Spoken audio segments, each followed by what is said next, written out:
Today we're going to start moving on with our work with equations, and we're going to start solving what we like to call two-step equations. So the best thing to do is to jump into some examples here and work through the situations you're going to see. We'll start with this one. 3x minus 7 equals 5. Now, one of the big things that you need to learn how to do is to follow the correct order in solving these equations. Remember the goal of solving an equation. It is to get this x by itself. So we're wanting to take all of the other numbers to the other side using opposites. So when you're doing a problem like this one, we need to deal with addition and subtraction first. So the first thing I should do is move this 7 over. So we're going to use an opposite, which is adding 7. The opposite of subtracting 7 is adding 7, or the opposite of negative 7 is a positive 7. On the left side, the 7's go away. And I still have a 3x.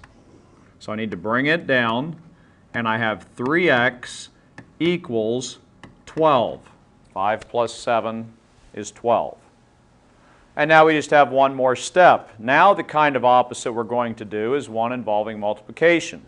The opposite of multiplying by 3 is dividing by 3. I'm going to come down to a separate step so you see what's going on.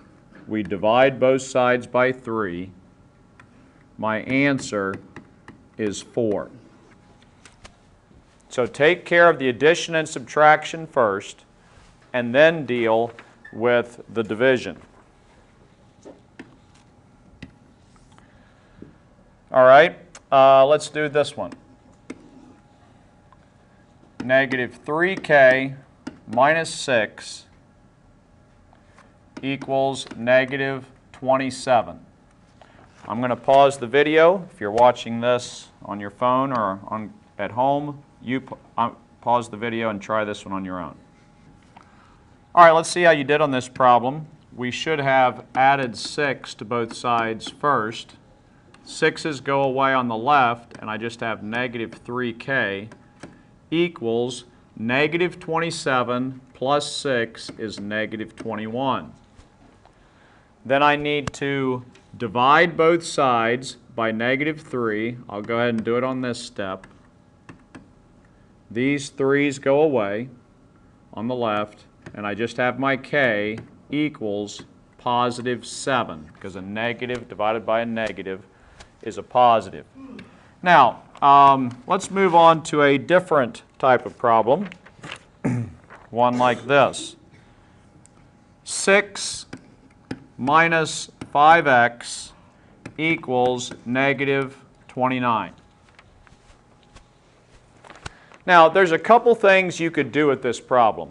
In the last section, I told you to add a negative x term, and you can still do that if you want to. But I'm going to show you a way that will save you a step, all right, which I think you will like. I told you to take care of addition and subtraction first. What kind of 6 is this? That's a positive 6. So let's use a negative 6 on both sides. Now, what happens on the left is these 6's go away, like that.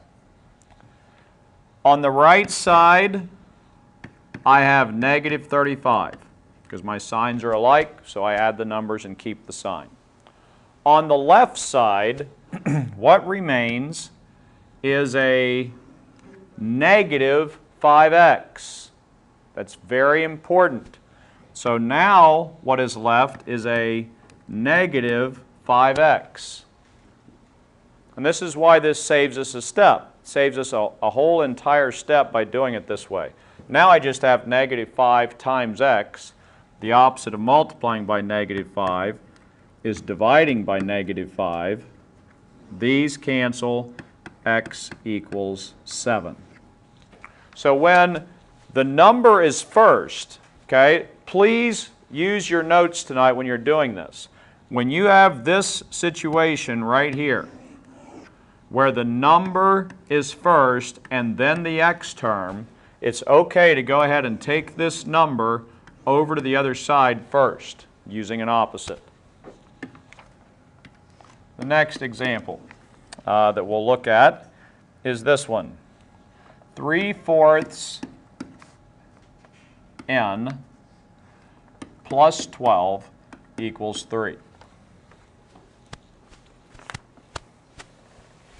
Now, I've been telling you to take care of the addition and subtraction first, so let's do that. First thing I need to do is move the 12 over. So I will use an opposite, which is negative 12. That's going to make these 12s go away. On the right side, 3 minus 12 is negative 9. On the left side, I still have 3/4 n. And now it looks just like a problem that we saw a bunch in the last section. When there's a fraction out in front, how do I solve this problem? Multiply it by the reciprocal, right? So the reciprocal is what? 4/3. I'm going to multiply 4/3 times this side, and I'm going to multiply 4/3 times this side. So let me bring down what I have here. 3/4 n equals 4/3 times negative 9, which I need to put over 1. We did a bunch of these problems in the last section. On the left side, the 3's factor out, the 4's factor out, and I just have an n. On the right side, I factor with the 3 and the 9. 3 divided by 3 is 1. 9 divided by 3 is 3, but it's a negative 3. 4 times negative 3 is negative 12. It's technically over 1, but we don't have to put the 1. There's your answer. Next example is a lot like this, the one we just did, but let's see, this is example number 5. 3/5 a minus a negative 8 equals 14. And there are several of these on your assignment tonight. Do you see a situation that we saw before with integers? I see a snake eyes situation where I have minus a negative. And what I told you to do, and some of you finally started listening to me, was to rewrite this. Do not leave it the way it is. Don't draw a big plus sign over the top of it. Rewrite it as 3/5 a plus 8 equals 14. Once you do that, then this problem is just like the last problem. So I'm going to pause the video and let you try it. Go ahead. All right, the first thing that we should do is subtract 8. If you subtract 8 from both sides first, I get a 6 on the right side and a 3/5 a on the left side. My next step is to multiply both sides by the reciprocal of this 3/5. So the reciprocal of it is 5/3. 5/3 times what I have remaining, which is 3/5 a, and 5/3 times the 6, which I put over 1. The left side, everything factors out, so I just have an a. On the right side, I do factoring with the 3 and the 6. 3 divided by 3 is 1. 6 divided by 3 is 2. 5 times 2 is 10.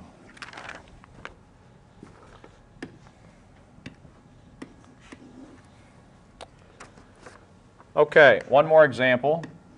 7 plus 2x equals 3. This one's probably a little bit easier. Trying to solve for x, what should I do first? I would subtract 7 from both sides first, or do a negative 7 on both sides. So the 7's go away, and I just have 2x equals negative 4. Then I would divide both sides by 2 and x equals -2. And we will stop there for today.